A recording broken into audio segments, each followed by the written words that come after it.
మహర్షి గోశాల ఇది ఒక charitable ayurvedic trust.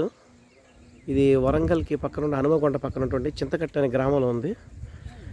ఇక్కడ క్యాన్సర్తో పాటు ఇతర రోగాలకు కూడా మందులు అందజేస్తారు ప్రతి ఆదివారం నాడు ఉదయం. అనేక ప్రాంతాల నుండి అనేక రకాల ప్రజలు వస్తూ ఉంటారు. 1116 రూపాయలు ఫీజు చెల్లించాలి మందుకి.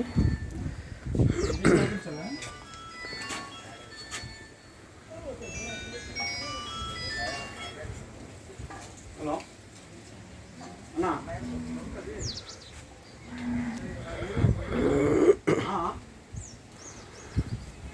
ఎంతసేపు పెట్టు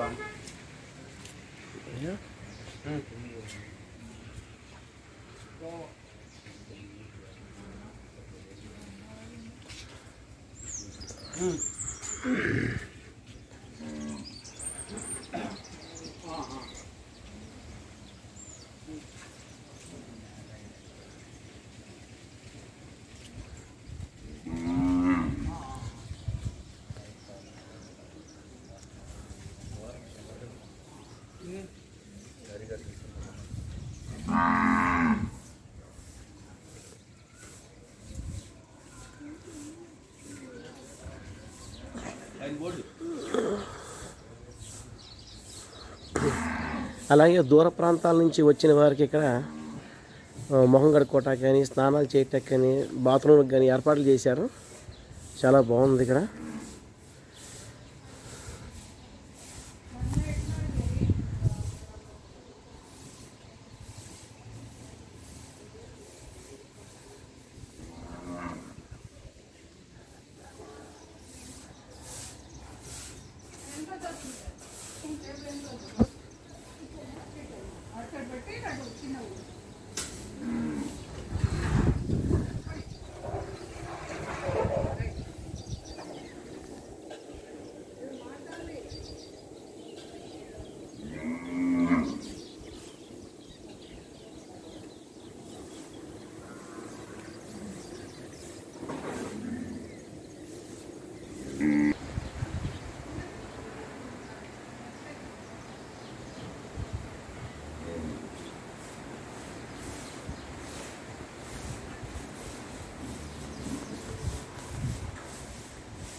తిరుపతి.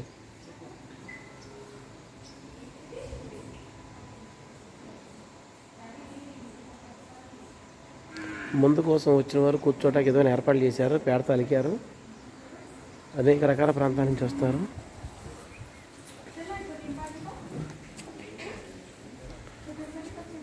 రాత్రిపూట వచ్చిన వాడు పడుకోవడానికి ఇక్కడ ఎయిర్ కూలర్లు కూడా పెట్టారు. ఎయిర్ కూలర్స్ కూడా ఉన్నాయి.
नेद्यस्व वर्धस्व चेदवर्धयस्मान् प्रजया पशुभिर्ब्रह्मवर्चसे नानाथेन समेतय स्वाहा इदमग्ने जातवेदसे इदं न मम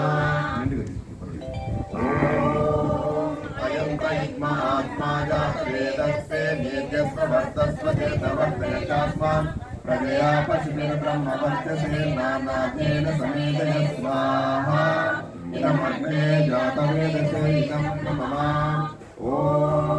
अयं तैत्मात्मा जातवेदस्ते नेद्यस्व वर्धनानाथेन समेतय स्वाहा जातवेदसे इदं न मम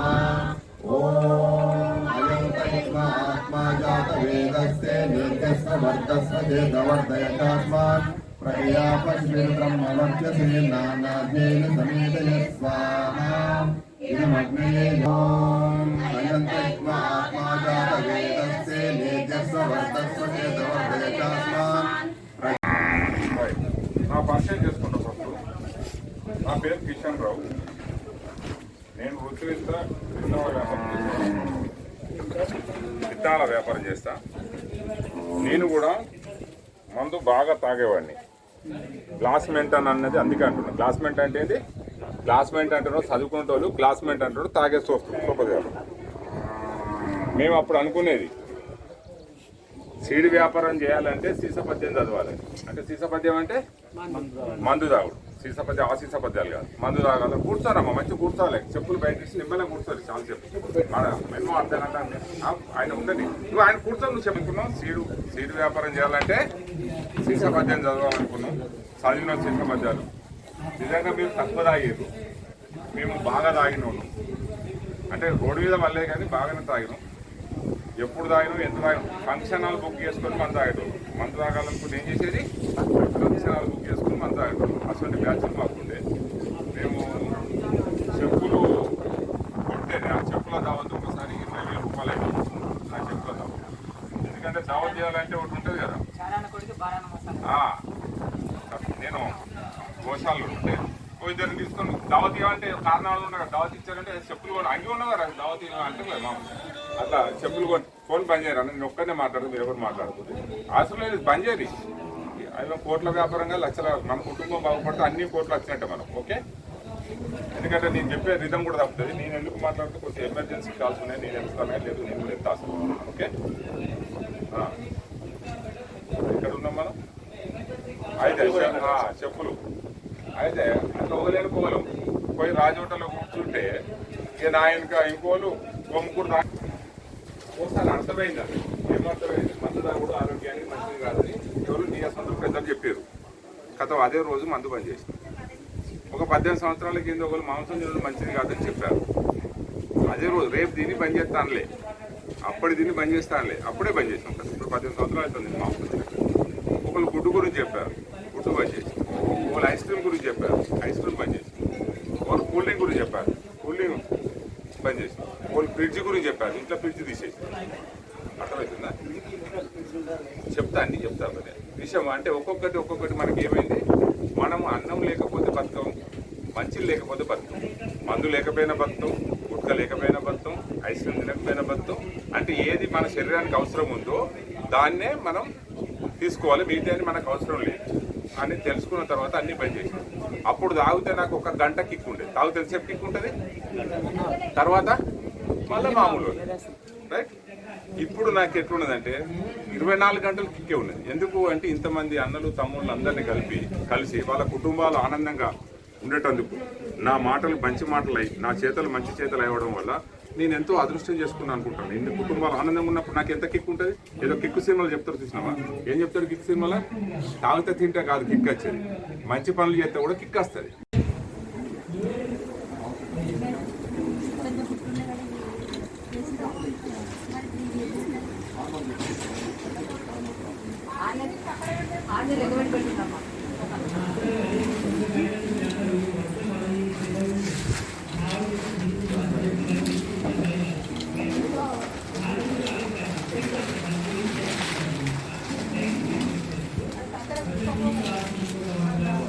ఏంటి ఏం వాళ్ళమ్మా ఇవి?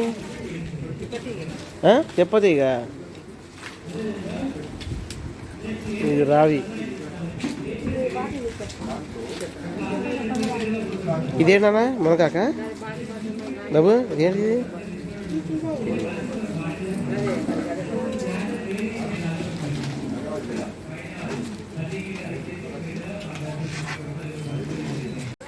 రెండు దిక్కులు వస్తామా? నేను కింద చూసుకోకూడదు. అప్పుడు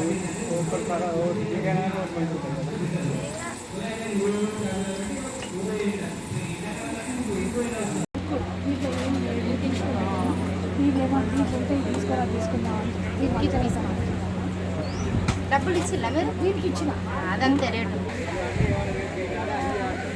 ఇల్లు ఉంటుందమ్మా అదే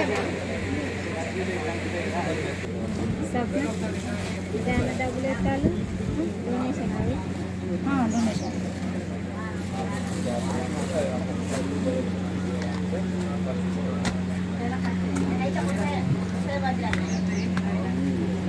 అది కొత్తది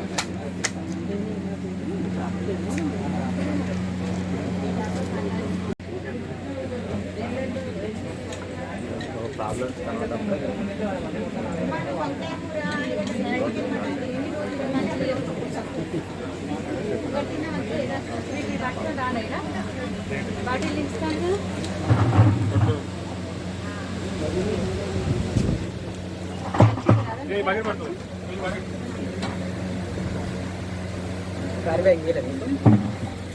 గోశాల పేరు ఉంటుంది కదా అట్లా మామూలు క్యారీ బ్యాగ్స్ ఇస్తే మంచిది కదా.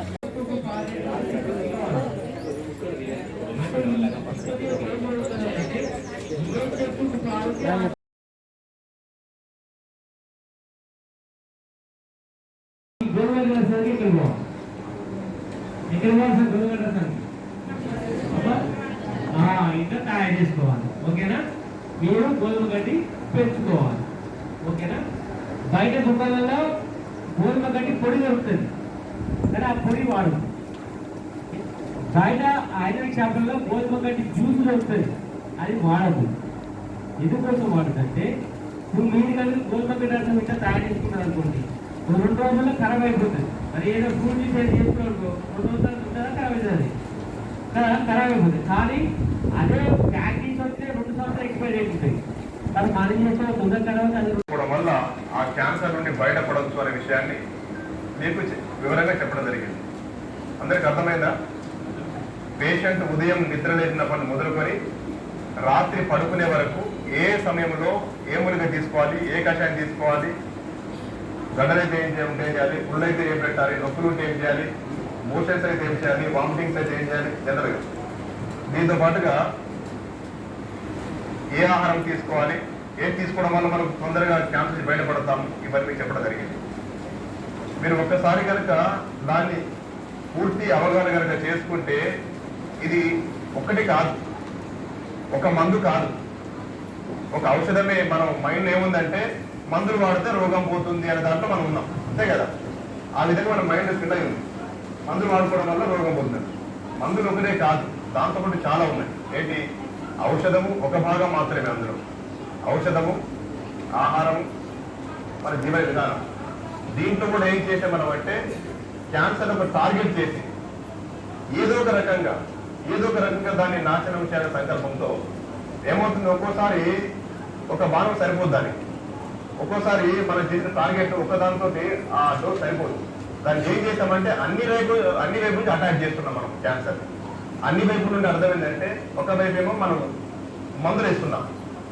ఇన్ ద సెన్స్ మన భాషలో మందు అంటే ఏంటంటే తినే మూలికలు, అది కృష్ణతులసి కావచ్చు, బిల్లగంగలు కావచ్చు, గోమూత్రం కావచ్చు, ఇవన్నీ కూడా ఏంటంటే క్యాన్సర్ కణాలను టార్గెట్ చేసి చంపే పచ్చిపుస్తు సహా క్యాన్సర్ కణాలను టార్గెట్ చేసి చంపే గుణం ఉన్నటువంటి మూలికలు ఇవన్నీ కూడా. అర్థమవుతుంది కదా?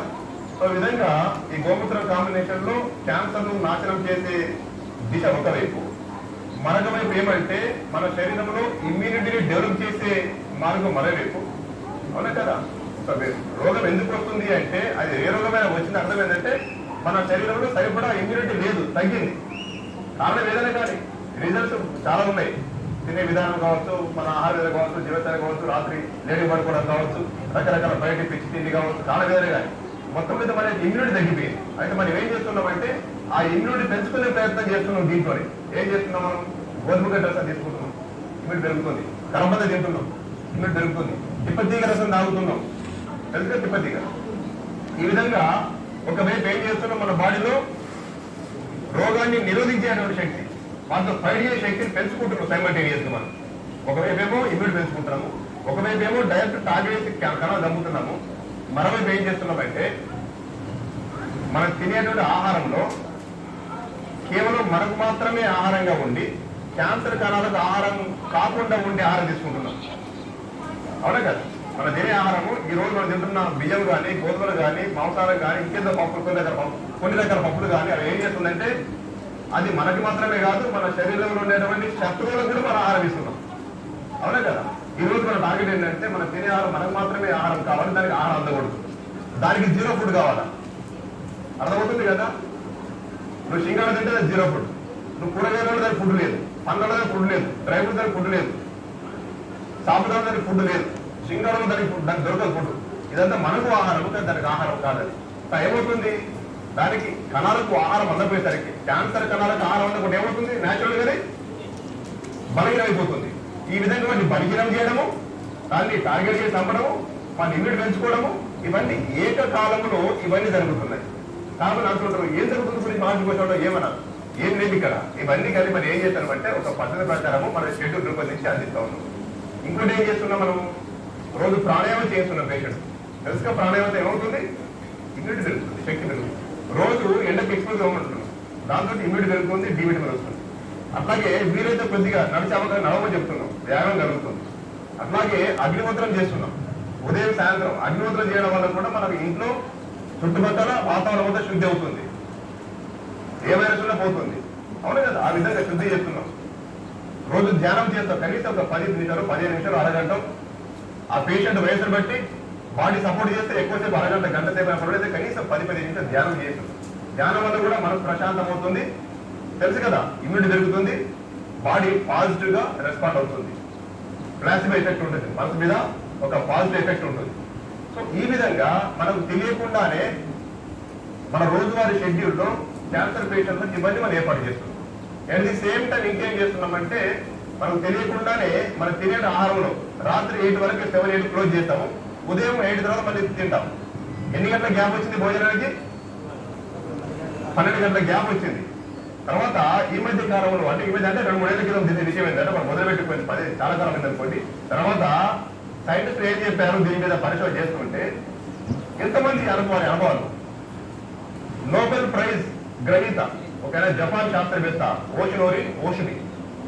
ఓషిమి అనే ఒక సైంటిస్ట్ ఏం కనుక్కున్నాడే అంటే ఎవరైతే ఎక్కువసేపు తిరగకుండా ఉంటారు, అంటే గ్యాప్ ఎక్కువ ఇస్తారు, కనీసం 10-12 గంటల గ్యాప్ ఇస్తారు భోజనానికి, ఎవరైతే ఏకాదశి ఉపవాసాలు ఉంటారో, లిక్విడ్ ఫాస్టింగ్ కానీ వాటర్ ఫాస్టింగ్ కానీ ఉంటుంది కదా, ఆ విధంగా చేస్తారు, వాళ్ళకి ఇమ్యూనిటీ పెరుగుతుంది, వాళ్ళకి క్యాన్సర్ రాదు అని డిక్లేర్ చేశాడు. అయ్యా మన భాషలో ఏం చెప్పారంటే ఆయన ఋషులు కొన్ని వేల ఏళ్ళకి ఏం చెప్పారంటే లంకనం పరమవుతుందని చెప్పారు. ఏకాదశి ఉపవాసం కూడా పెట్టారు. అంటే 10 గంటలకు ఒక్కసారి మనం ఏం తినకుండా ఉండడం వల్ల ఏమవుతుందంటే ఆయన ఏం చెప్పాడు, ఏదైనా సైంటిఫిక్ ప్రూవ్ కావాలి కదా. మీకు తెలుసు కదా నోబెల్ ప్రైజ్ అంటే ప్రపంచంలో అత్యుత్తమైన పురస్కారం అది. నోబెల్ ప్రైజ్ గ్రహీత ఏం చెప్పిందంటే ఎప్పుడైతే ఈ తినకుండా మనం ఉంటామో, ఒక 12 గంటలు ఫాస్టింగ్ ఉంటామో, లేదా వారానికి కానీ 15 రోజులకు కానీ నెలకు కానీ ఒక రోజు ఏం తినకుండా కేవలం వాటర్ తోట లేదా కొబ్బరి నీళ్ళతోటో లేదా జ్యూస్ తోట ఉంటామో, అప్పుడు ఏమవుతుందంటే the principle of autophagy start అవుతుంది అంటాడు. The principle of autophagy. Auto అంటే సెల్ఫ్, ఫేగి అంటే తినేయడం. మన శరీరము తనకు తానే తినేస్తుందట. తనకు తాను అర్థం ఏంటంటే తినకుండా వల్ల ఏముంటుంది, తనకు లోపల ఏముంటుంది, ఎక్సెస్ కణాలు ఉంటాయి, క్యాన్సర్ కణాలు ఉంటాయి, ట్యూమర్లు ఉంటాయి, ఎక్సెస్ ఫ్యాట్ ఉంటుంది. అది మొత్తం ఏం చేస్తుంది, తినేస్తుంది. Body it's a cleaning process, it's a cleansing process. అంటే మన భారతీయ సంప్రదాయంలోనే ఏం పెట్టారంటే మన బాడీ ఎల్లవేళ ఎట్లా ఫిట్ ఉండాలో అవన్నీ ఎప్పుడో కొన్ని వేల ఏళ్ళ కింద మనకు అందించారు. ఇప్పుడు ఆ శాస్త్రవేత్త కనుక్కున్నాడు. ఈ ఏకాదశి ఉపవాసం ఏ దేశానికి? భారతదేశానికి. కనుక్కున్న శాస్త్రవేత్త పేరు జపాన్ శాస్త్రవేత్త. ఆయన నోబెల్ ప్రైజ్ వచ్చింది. దాదాపు 7 సంవత్సరాలు రీసెర్చ్ చేశాడు. కేవలం ఉపవాసాల మీద 7 ఏళ్ళు రీసెర్చ్ చేస్తే ఆయనకు ఆ పురస్కారం వచ్చింది. అంటే ఇక్కడ మనం చేస్తున్న ప్రతిదీ మనం తెలియకపోవచ్చు, కానీ ఇది సైంటిఫికల్ ప్రూవ్. ఇంకొక శాస్త్రవేత్త ఏం చెప్పారు, ఆయన నోబెల్ ప్రైజ్ గ్రహీత. మీరు కావాలి గూగుల్ కొట్టండి. ఆయన ఏమనుకుంటే ఎవరి శరీరంలో అయితే ఎక్కువగా నైట్రిక్ ఆక్సైడ్ ఉంటుందో నైట్రిక్ ఆక్సైడ్ ఉంటుందో ఆ వ్యక్తి లోపల క్యాన్సర్ ట్యూమర్స్ ఫామ్ అయినా అప్పటికి కూడా క్లియర్ అయిపోతుంది. గుండెపోటు రావు, బ్లాక్స్ రావు, పెద్ద లిస్ట్ చెప్పాడు. మరి ఎందులో ఉంటుంది నైట్రిక్ ఆక్సైడ్ చూస్తే పండ్లల్లో, కూరగాయలు, ఆకుకూరల్లో పుష్కలంగా నైట్రిక్ ఆక్సైడ్ ఉంటుంది. ఎందులో ఉంటుంది? హలో పండ్లలో, ఆకులు, కూరగాయలు పుష్కలంగా ఉంటుంది. మనం తినే 6 గంటల క్యాన్సర్ జిడ్డులో ఉదయం పూట పళ్ళు, మధ్యాహ్నం కూరగాయలు, రాత్రి కూరగాయలు. అవసరానికి ఆకలి మనం రోజు అందరినీ నలవడడానికి ఆకలి బాగుంది అంటే సిరిధాన్యాలు, కొర్రలో, సామలో, ఊదలో, శింగాలో లేదా పచ్చ పెసల్లో ఏదో చెప్పుకున్నాం కదా. ఏదో ఆహారం, మడిన ఆహారం తీసుకుంటాం, కానీ మ్యాక్సిమం పచ్చి ఆహారం తీసుకుంటాం, లేదా మిల్లెట్స్ తీసుకుంటాం. ఒక పూటంతా నానబెట్టి కూరలో సామలు తీసుకుంటాం. సో ఈ విధంగా పచ్చి కూరగాయలు తీసుకుంటూ పండ్లు తీసుకోవడం వల్ల నైట్రిక్ ఆక్సైడ్ పుష్కలంగా వస్తుంది కనుక క్యాన్సర్ కణాన్ని, క్యాన్సర్ యొక్క ట్యూమర్స్ ని డిజింటిగ్రేట్ చేస్తుంది. సో ఈ విధంగా మనకు తెలియకుండానే మన యొక్క ఈ దినచర్యలో, మన యొక్క ఋతుచర్యలో ఈ షెడ్యూల్లో ఇవన్నీ కలిసి ఉన్నాయి. అందుకొరకు క్యాన్సర్ తగ్గుతుంది. చాలా మంది అనుకున్నారు ఏం జరుగుతుంది మార్చుకోవచ్చారు, లేదా ఆంధ్ర సర్జన్లు అడుగుతారు, పెద్ద పెద్దలు అడుగుతారు, ఏం మామూలు ఏం జరుగుతుంది, గురువులు చెప్పారు, మేము పని చేస్తుంది. కాకపోతే ఏంటంటే ఒక దగ్గర కాదు, చాలా మంది గురువులు మాస్టర్ దగ్గర తిరిగి ఎక్కడెక్కడ ఈ క్యాన్సర్ సంబంధించి ఏ క్యాన్సర్ ఎవరెవరు ఏం చేస్తున్నారు ఈ రీసెర్చ్ లో గత కొన్ని సంవత్సరాలు తిరుగుతున్నారు. అక్కడ కొంతమంది గురువులే పెట్టుకున్నాను, యేజుడు గారు కానీ, తర్వాత విద్యుత్ చౌదరి కానీ, నిరంజన్ వర్మ గారు కానీ, కట్టవాకం చెన్నై గారు కట్టవాకం 2 ఏళ్ల కోర్సు పంచగలిగారు బాబీ గారి, తర్వాత హంసరాజ్ చౌదరి గారు మోతిపూర్వ పేడ రాజస్థాన్ భీల్వాడ జిల్లాలో అక్కడ వెళ్ళి కొంతకాలం ఉండి అక్కడ ఆ మాసం దగ్గర కొంతకాలం నేర్చుకొని అంటే ప్రత్యేకంగా క్యాన్సర్ మీద ఏం చేస్తున్నారు. ఆ తర్వాత కిడ్నీ ఫెయిల్యూర్ చేసి అది సక్సెస్ అయ్యాం. కిడ్నీ డయాలసిస్ అనేది కూడా 7 మంది చేస్తున్నాం. లివర్ మార్పిడి చేయాలి, అవి రచన జరిగేది. అసలు లివర్ మార్పిడికి శాస్త్రం ఏం చెప్తుంది, ఋషులు ఏం చేస్తారు, ముందు ఏం చేస్తారు, ఏం జరుగుతుంది. ఈ విధంగా మనంతా రీసెర్చ్ అనమాట, వెళ్ళడం, కనుక్కోవడం. ఈ మార్పిడి లేకుండా ఒకప్పుడు ఋషులు వారు చేశారు అవసరం ఉన్నప్పుడు. ఇప్పుడు మనం ఏం చేస్తున్నాం, అవసరం లేకున్నా అన్ని మార్పులు జరిగిపోతున్నాయి. సో అట్లా కాకుండా మన శాస్త్రం ఏం దాని మీద ఒక స్పెషల్ ఫోకస్ మీరు చేస్తాను. అందులో క్యాన్సర్ ఒక భాగం. మీరు చూస్తున్నారు కదా, ఎన్ని నెలలు 1 గా 2 గా కొన్ని 100 అనుకోవాలి. యూట్యూబ్ అయితే కుక్కలు ఇస్తున్నాం. కాకపోతే కొంతకాలం వాళ్ళ ఫోన్ నెంబర్ పెట్టాం. ఇది తగ్గింది, బ్లడ్ క్యాన్సర్ తగ్గింది, థ్రోట్ క్యాన్సర్ తగ్గింది, ఫోన్ నెంబర్ పెడితే పొద్దున్న లేస్తే సాయంత్రం వరకు వాళ్ళ ఫోన్లు తగ్గుతున్నాయి. వాళ్ళు పని చేసి బతికేవారు, ఉద్యోగం చేసి వ్యాపారం చేసేవారు. అరే సారీ ఆ నంబర్ డిలీట్ చేసి కొత్త నెంబర్ తీసుకో, ఆ బ్లాక్ కొత్త నెంబర్ తీసుకున్నారు. ఎవరైనా నిజంగా మాకు అవసరం గురించి అన్న వాళ్ళకు ఫోన్ నెంబర్ ఇస్తున్నాం. లేదంటే ఇప్పుడు ఏం చేస్తున్నాం, ఆ నంబర్ డిలీట్ చేసి వాళ్ళ డ్యూటీలు పెట్టేస్తున్నాము. వాళ్ళ ఊరు వాళ్ళు గుర్తుపడతారు. నేను రాజమండ్రి ఎక్కడ వైజాగ్ చూశారు కదా, ఆ ఫోన్ ద్వారా మన వాళ్ళని గుర్తుపట్టుకుంటాం. కానీ అట్లా వాళ్ళ విషయాలు జరుగుతుంది కదా. ఆ విధంగా ఈ మధ్య కాలంలో అనుభవాన్ని యూట్యూబ్ పెడుతుంది. మీరు చాలా మంది వినే ఉంటారు. అంటే మమ్మల్ని కూడా ఆశ్చర్యపరిచేటువంటి అనుభవాలు. ఎలాంటి అనుభవాలు? మాక్సిమం 3 days అండి, అంతకంటే ఒక బతుకులు తీసుకెళ్ళాలి. ఇంకొందరిని 1 week అంటే ఒక బతుకులు తీసుకెళ్ళాలి. కొందరేమో 1 month. ఇంకా కొన్ని కేసులలో అయితే ఇవాళ ఆదివారం కదా, గత ఆదివారం రోజున ఇదే వేదిక మీద ఒక అనుభవం రికార్డు చేశారు నెల్లూరు దగ్గర. అది 3 రోజుల తర్వాత యూట్యూబ్ పెడతామని. నెల్లూరు రాజమండ్రి దగ్గర ఒక కేసు. ఆ క్యాన్సర్ లో అయితే ఇంతవరకు ప్రపంచంలో దానికి కీమోనే రెడీ కాలేదు, అంటే మెడిసిన్ లేదండి. ఒక 3 నెలలు దావకాచుడు తిరిగి రాజమండ్రి తిరిగిన తర్వాత లాస్ట్ వాళ్ళు తెలిసిన విషయం ఏంటంటే, ఆ వచ్చిన పేషెంట్ 45 years ఆమె పేరు శిరీష. వాళ్ళ అన్నయ్య అడిగిన మాట ఏంటంటే, అయ్యా అసలు మా చెల్లెకి మందు ఉందా లేదా, మీరు 3 నెలలు అయింది, ఒక్క టాబ్లెట్ ఇవ్వలేదు, ఒక్క మంది ఇవ్వలేదు, 3 నెలలు అవుతుంది, పెరుగుతుంది కదా, పెరిగే అవకాశం ఉంది క్యాన్సర్ అనేది.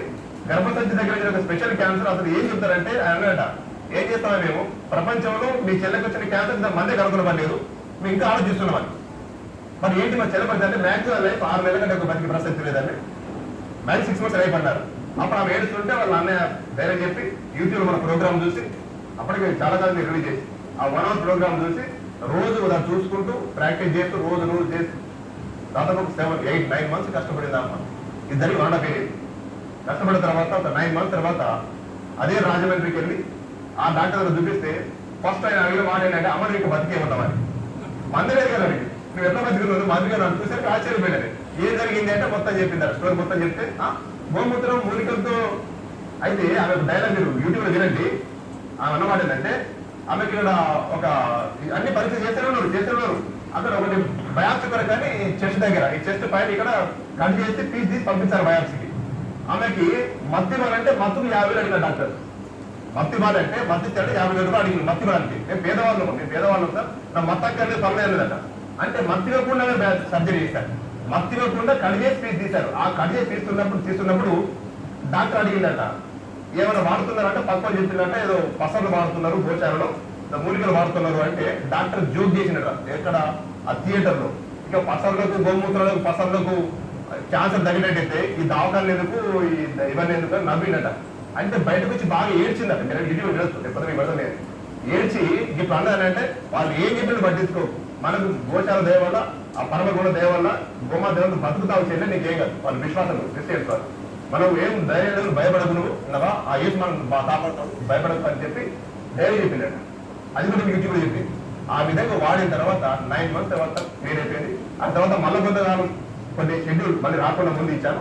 1.5 years తర్వాత అడిగాను తల్లి నీవు అనుభవం చెప్తే పది ఉపయోగపడుతుంది కదా అంటే వచ్చింది. పోయిన ఆదివారం ఇదే వేదిక మీద అనుభవం చెప్పింది. అంటే ఈ క్యాన్సర్ మందు లేదు అని డిక్లేర్ చేసి ఒక టాబ్లెట్ ఇయర్ కేసులు కూడా బతికిన వాళ్ళు. తర్వాత ఇంకొకటి దీనికన్నా ముందు ఇంకోటి పెట్టబోతున్నాను. 10 లక్షల మందిలో ఒకరికి 10 లక్షల మందిలో ఒకరికి వచ్చేటువంటి అరుదైన అనాప్లాస్ థైరాయిడ్ క్యాన్సర్. ఇది కేవలము ఆంకల్ సర్జరీకి అర్థమవుతుంది లాంగ్వేజ్. అంటే క్యాన్సర్ డాక్టర్లకి అర్థమవుతుంది కొన్ని రోగాలు మనకు అర్థం కాదు. దాని పేరంటే అనాప్లాస్ థైరాయిడ్ కాదు, అరుదైన అనాప్లాస్ థైరాయిడ్ క్యాన్సర్. అలాంటి వ్యక్తి ఈ ప్రపంచంలో ఇప్పటి వరకు బతికినటువంటి ఎంత అంటే 10 years 19 months. ఒక 6 నెలలు మన దగ్గర మూలికలు వాడిన తర్వాత ఆమె కొంచెం సర్జరీ అయింది. అది కూడా మీకు పెద్ద చెప్పి నెక్స్ట్ అంటే ఇప్పుడు చెప్పిన దగ్గర ముందు నేను చెప్పబోతుంది. డాక్టర్ గారు 6 నెలల తర్వాత డాక్టర్కి వెళ్ళి అయ్యగారు చూడండి డాక్టర్ గారు మా ఆవిడ బాగుందంటే ఒక నవ్వు నవ్వి డైరీ తీసుకొని ఒక మాట రాసుకోడట. మీరు వింటున్నారు అందరూ, డైరీ తీసుకొని మాట రాసుకో, ఆమె నడుస్తుందని నువ్వు అనుకుంటున్నావు, ఆమె కదిలే శవం అని రాసుకున్నాడట. ఇంగ్లీష్ లో ప్రొఫెసర్ కనుక ఈయన రిటైర్డ్ ఇక్కడ ఎయిర్పోర్ట్ మీద ఆఫీసర్ రిటైర్ అయ్యాడు, కర్నూలు రిటైర్ అయ్యాడు. సో ఆయన బాగా చెప్పారంటే she's a moving dead body చెప్పినట్టు. She's a moving dead body అంటే మనకు అర్థం కావడానికి ఆమె కదిలే శవం అని చెప్పాడు. ఆమె కౌతుల శవం, బతికే ఛాన్స్ లేదు. 19 months కంటే ఇంకా బతికే ప్రసక్తి లేదు. ఎన్ని మంచి మందులు వాడినా కూడా ఆమె లైఫ్ లేదని చెప్పినట్టు. తర్వాత 21 నెలలు మళ్ళీ మేము రావడానికి నేను చెప్పి 3 years అనిపించింది. 3 years దాకా 21 నెలల తర్వాత మళ్ళీ దాఖలకి వెళ్ళి అయ్యా 90 months అయిపోయి దండ పెట్టాడు. మీకు అర్థమవుతుందా? దాఖలకి వెళ్ళి అయ్యా 90 months అయిపోయిందన్నాడు. అనగానే ఆయన కొంచెం చిన్న గుర్తుకొని ఫీల్ అయ్యాడు. అయిన తర్వాత ఇది జరిగింది, తన పెళ్ళి మాట్లాడి వచ్చిండు. మొన్న వచ్చి అంటే మాట్లాడి అనుభవం చెప్పింది రికార్డ్ చేయాలి, దాన్ని రిలీజ్ చేయలేదు. ఏమో ఎట్లుంటుందో ఆయన చెప్పగానే రిలీజ్ బాగుంటుంది కదా అని చెప్పి మళ్ళీ ఒక 1 year వెయిట్ చేసి ఇప్పుడు రిలీజ్ చేయబోతున్నాం. ఇది జరిగి 3 సంవత్సరాలు అయింది. ఇదే గోశాల చూడొచ్చు, ఇక్కడ ఏం లేవు, బట్ రేపు తప్ప ఇంకేం లేదు, ఏమి లేదు. ఆ రోజులలో తీసిన రికార్డ్ అది 3 ఏళ్ల కింద. ఇప్పటికి మనం ఫోన్ చేసి లాస్ట్ 2 weeks బ్యాక్ వచ్చి కలిసి వెళ్ళాడు.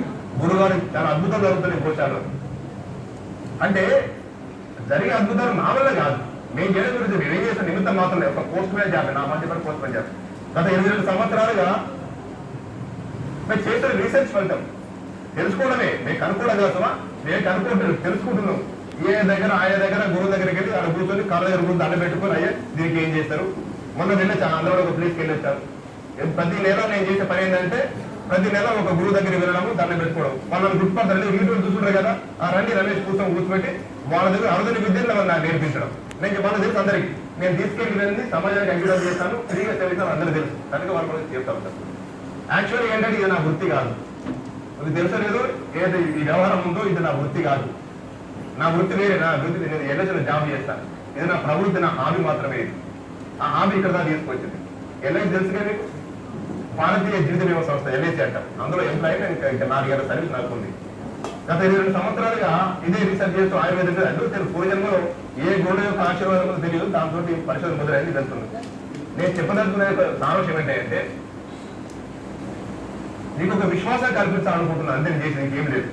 చేసేది మీరే, వాడేది మీరే. కానీ విశ్వాసం కనుక్కుంటే ఇక్కడ పట్టుదలతో వాడతారు. అరే మీరు తగ్గింది కదా, అరుదైన క్యాన్సర్ తగ్గింది కదా, తగ్గింది, మాకు కూడా తగ్గుతుంది విశ్వాసం.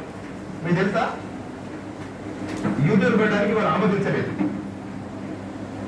విజయనగరం జిల్లాలో ఒక క్యాన్సర్, వాళ్ళ 2 పిల్లల క్యాన్సర్ అయినప్పటికీ మా ట్రస్ట్ వారు మా మెంబర్స్ ఏం చేస్తుందంటే ఆ ఫేస్ వరకు బ్లర్ చేయండి, పెట్టవచ్చు కదా అని అన్నారు. అది ఆలోచిస్తుంది, అది పెట్టవచ్చు కదా, మేట పెట్టి వాళ్ళు మా వాయిస్ పెట్టేసి ఫేస్ వరకు కొంచెం బ్లాక్ చేయొచ్చు కదా అన్నారు. ఏంటంటే వాళ్ళ పెద్ద అమ్మాయికి 21 సంవత్సరాలు 60 లక్షలు ఖర్చు పెట్టాడు. ఉన్నవాడు ఏం కాదు, 60 లక్షలు భూములు అన్ని 60 లక్షలు పెట్టుకున్నాడు. అమ్మాయి బ్రతకలేదు, చనిపోయింది బ్లడ్ క్యాన్సర్. రెండవ అమ్మాయి 11 సంవత్సరాలు. అమ్మాయికి సేమ్ బ్లడ్ క్యాన్సర్ వచ్చింది. సంవత్సరం ఖర్చు పెట్టారు, కష్టపడ్డారు, 26 లక్షలు ఖర్చు పెట్టారు. చెన్నైలో ఖర్చు పెట్టిన తర్వాత రీసెంట్ గా దాదాపు 4-5 months అయింది. రీసెంట్ గా విషయాలు వచ్చి చెప్పిన అనుభవం ఏంటంటే 26 లక్షలు ఖర్చు అయిన తర్వాత చెన్నైలో కొంతకాలం హాస్పిటల్ ఉన్నారు, డిశ్చార్జ్ చేశారు. ఈయన అడిగినట్టు అయ్యా డిశ్చార్జ్ చేస్తున్నారు కదా, నా బిడ్డ పరిస్థితి అంటే మాక్సిమం 10 days కంటే ఎక్కువ బతకదు, ఆల్మోస్ట్ కొలాప్స్ అయిపోయింది, బాడీ మొత్తం కొలాప్స్ అయిపోయింది, ఇంకేం చేయలేము అమ్మాయి, మేమేం చేయలేదు. ఎవరు ఈ ప్రపంచంలో ఎవరు కాపాడలేరు అమ్మాయిని, మా వల్లనే కాదంటే ఎవరి వల్ల కాదని చెప్పినట్టు క్లియర్ గా. వచ్చిన తర్వాత మా కిషన్ రావు గారు మాకు వచ్చిన ట్రస్టీలో పొద్దున బుక్ లో తాగుడు మానవుడు డ్రాప్ చేశారు కదా, వారు పట్టుకొని వచ్చారు. ఆయనతో కాంటాక్ట్ ఉంటుండే, ఆయన నన్ను అడుగుతా ఉంటే స్పెషల్ ఉంటే నేను వాళ్ళకి ట్రాన్స్ఫర్ చేస్తాను, డైరెక్ట్ సాధ్యం కదా, ఫోన్ సాధ్యం కాదు కదా. ఆ తర్వాత చేసిన తర్వాత 11 సంవత్సరాల అమ్మాయి 9-10 months అయిన తర్వాత 1 year తర్వాత డాక్టర్ ఎంతకాలం ముద్ర చెప్పిండు 10 days. నేను యూట్యూబ్ అడిగాను, నేను క్వశ్చన్ అడిగాను. ఆయన అయిపోతుంటే బాబు డాక్టర్ ఏమన్నాడు అంటే అయ్యా 10 రోజుల కంటే ఒక బతకడు అన్నారు. ఇప్పుడు ఎన్ని రోజులు అయింది? సంవత్సరం. నేను క్వశ్చన్ అయితే ఆన్సర్ చెప్పాడు యూట్యూబ్ చూస్తారు. 1 year అయింది. మరి మీరు చెక్ చేసావా? నేను గురు అని డాక్టర్ దగ్గర మా అమ్మాయి అప్పటికే బెడ్ అయిపోయింది, నడవలేకుండా అయిపోయింది, 10 days అని చెప్పారు. ఆయన దగ్గర కరెక్టే కాదడు. కానీ ఇప్పుడు అమ్మాయి మంచి తింటుంది, తిరుగుతోంది, ఆడుకుంటుంది, పిల్లలతో తిరుగుతుంది, బడికి వెళ్తుంది, ఆరోగ్యం ఉంది, తిరుగుతోంది. నన్ను ఏ లెక్క ప్రకారం అమ్మంటారు గురుగా? నేను దావు తెలుసు, నా బిడ్డ బాగా అయిపోయింది బోన్ అని చెప్పి మొండికెట్టాం మనం 3 నెలల కింద వచ్చినాం. అది రికార్డ్ పెట్టుకున్నాం. ఎవరు రికార్డ్ చేస్తుంటే కూడా వాళ్ళు దండం పెట్టారు. అయ్యా నా చిన్న పిల్లని పెళ్లి కావాల్సిన అమ్మాయి ఎవరు పెళ్లి చేసుకుంటారు? నా బిడ్డ బతకనగా నేను చెప్పిన ఎవరు రికార్డ్ చేయగలరు, కాకపోతే మా రికార్డు కూడా పెట్టుకుంటారు అని అన్నాను. అది నాది రికార్డు. అంటే నేను చెప్పేది సారకి ఏంటంటే 10 రోజుల కంటే ఎక్కువ బతకమన్న వాళ్ళు బతుకున్నాం. నెల్లూరు వాళ్ళని ఎవరన్నా నెల్లూరు